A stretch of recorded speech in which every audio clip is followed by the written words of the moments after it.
लेकिन विकास विदुड़ी जी हमारे साथ बने हुए हैं, भर्ती विरोधी हैं वो। उन्होंने पहले खुशी मनाई थी, लेकिन अभी दुख उनके चेहरे पर देखा जा सकता है। विकास जी, आज स्टे लगा, आगे आप लोगों का क्या कदम होगा? जी मैम, हमें तो बिल्कुल दुख नहीं है, लेकिन अगर किसी ने अपील की है तो अपील पर स्टे मिलना लाजमी है, वरना उस अपील का कोई महत्व नहीं रहता। लेकिन दुख इस बात का है कि सरकार दोनों हाथों में लड्डू रखना चाहती है। एक तरफ तो मुख्यमंत्री जी कह रहे थे कि एसआई फर्जी थानेदारों की भर्ती निरस्त हो गई, उस तरफ क्रेडिट लूटना भी चाहते हैं, और भर्ती पर 28 तारीख को फैसला हो गया, माननीय न्यायपालिका के आदेश हो गए, लेकिन आज 10 दिन का समय हो गया, सरकार तय नहीं कर पाई, सरकार स्टैंड नहीं ले पाई कि हमें भर्ती परीक्षा पर फैसला करना क्या है। फैसला तो माननीय न्यायपालिका ने कर दिया, आपको तो उनके आदेशों की पालना करनी थी साहब। लेकिन मुख्यमंत्री जी दोनों हाथों में लड्डू लेने के लिए भग रहे हैं, उनको पता ही नहीं फैसला क्या लेना है। इतना बड़ा भ्रष्टाचार जिसमें रद्द नहीं होनी चाहिए, तो पहले भी कह चुके थे, रिपोर्ट उन्होंने तैयार की थी, तो अपना पक्ष रख चुके थे। फिर क्रेडिट क्यों लूट रहे हैं कि हमारी एसआईटी ने जांच की? फिर क्रेडिट लेने के लिए क्यों भग रहे हैं? जब माननीय न्यायपालिका ने इतना बड़ा धब्बा लगा दिया कि घर का भेदी लंका ढाए, जब 5-5 सदस्य आरोपित हैं, जब एक चेयरमैन को आरोपित माननीय न्यायपालिका ने बता दिया, उस भर्ती की पवित्रता, गोपनीयता, शुचिता भंग हो गई, तो मैडम बचा क्या है इस भर्ती परीक्षा में? हरियाणा गैंग से लेके रामू राम राय का, आप बताइए, अगर भर्ती रद्द नहीं होती तो रामू राम राय के बेटे बेटी सुप्रीम कोर्ट में बाहर आ गए, जिन्होंने मेहनत से एग्जाम दिया है उनके साथ भी धोखा नहीं होना चाहिए, वो तो यही कह रहे हैं। थानेदार बाहर आ जाते, इसी को ध्यान में रखते हुए न्यायालय ने आज स्टे लगाया। तो आम व्यक्ति को सेग्रीगेशन का रास्ता नहीं है तो न्याय कैसे मिलेगा? जब रामू राम राय का जैसे आरपीएससी के मगरमच्छ जो सुप्रीम कोर्ट से जमानत पर सिर्फ 1 साल के अंदर बाहर आ गए, तो ये तो थानेदार है, वापस एक एक करके ज्वाइनिंग करेंगे, उसी वर्दी को पहनेंगे और आम जनता को लूटेंगे। सोचो इसके दीर्घकालिक परिणाम कितने भयावह होंगे। ये तो धन्यवाद है कि माननीय न्यायपालिका ने 8 करोड़ की जनता का सम्मान किया, ऐतिहासिक फैसला दिया, हम तो धन्यवाद देना चाहेंगे एसओजी के एडीजी का। तो आज भी स्टे लगा दिया ना, आज भी तो धन्यवाद करिए बेनीवाल का, जिनके संघर्ष की बदौलत। जी मैम, धन्यवाद ही कह रहा हूं मैं तो। ये स्टे हमारे लिए कोई बड़ी बात नहीं है, डबल बेंच में गए तो लड़ेंगे, सुप्रीम कोर्ट तक लड़ेंगे, अपील की है तो स्टे मिलना लाजमी है, कोई बड़ी बात नहीं है। न्यायपालिका उस मुद्दे को विस्तार से विश्लेषण करेगी, अगली सुनवाई 8 तारीख को है, और मुझे लगता है 1-2 हियरिंग में इसका पटाक्षेप डबल बेंच से हो जाएगा।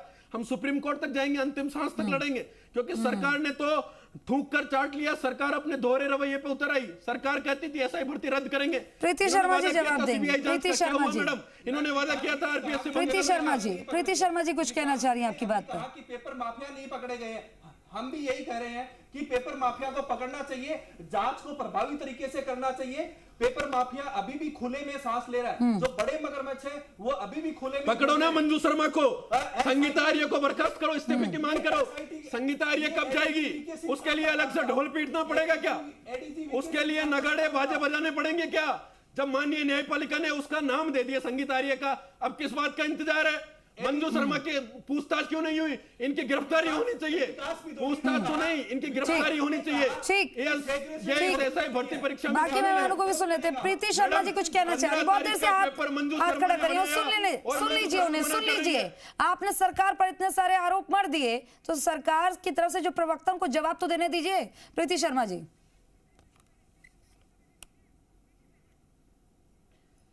खुशबू जी, आवाज आ रही है आपकी। खुशबू जी, इन्होंने सरकार के ऊपर जो आरोप जड़े, मैं इनसे पूछना चाहती हूँ कि 2021 में जब ये पेपर लीक हुआ था तब ये कहाँ सो रहे थे? हम लड़ रहे थे मैडम, सड़कों पर लड़ रहे थे, 21 से लड़ रहे हैं, हनुमान बेनीवाल 21 से लड़ रहे हैं, डॉक्टर किरोड़ीलाल के नेतृत्व में लड़ाई लड़ी। अरे आप अपने मंत्री की तो मान लो कम से कम, वही किरोड़ीलाल जो 5 दिन शहीद स्मारक पर धरने पर बैठा, आप अपने मंत्री की तो मान लो। आपका मंत्री लगातार कह रहा है, अरे सत्ता में विपक्ष में कह रहा था, सत्ता में आने के बाद कह रहा है। बोलने दीजिए, मैं आपके कम से कम मंत्री की तो मान लीजिए आप। लेकिन उन्होंने एक कमेटी भी तो बनाई थी ना विकास जी, उन्होंने भी तो रिपोर्ट तैयार की।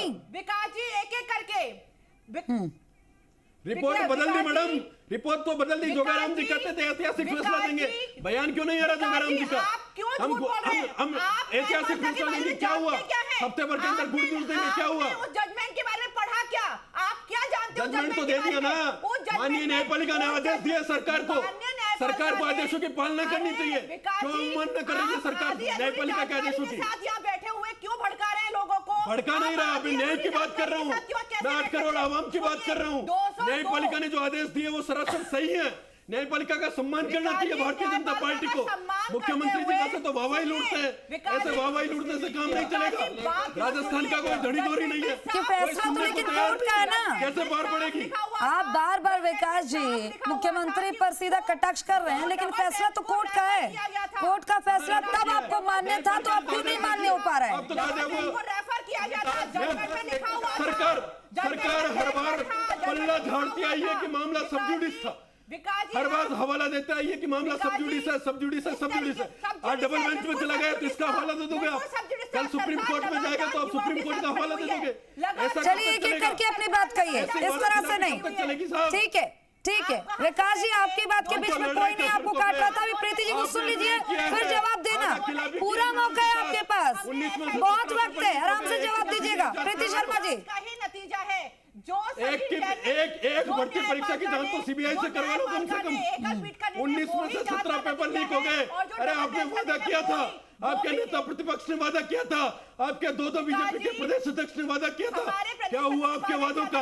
राजेंद्र राठौड़ जी बड़े बड़े भाषण देते थे। अरे हमें तो भरोसा है, हमें तो भरोसा है।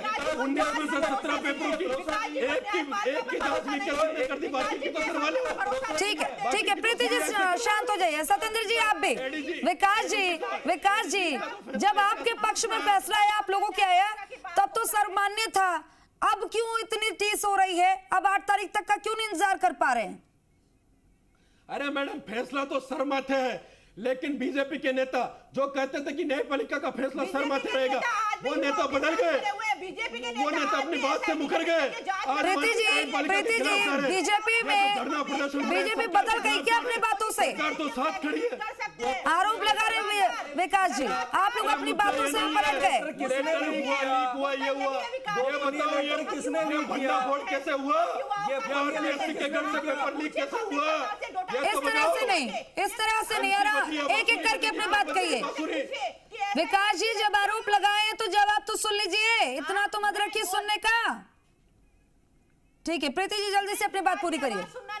सुनना चाह रहा हूँ, आप जवाब दीजिए।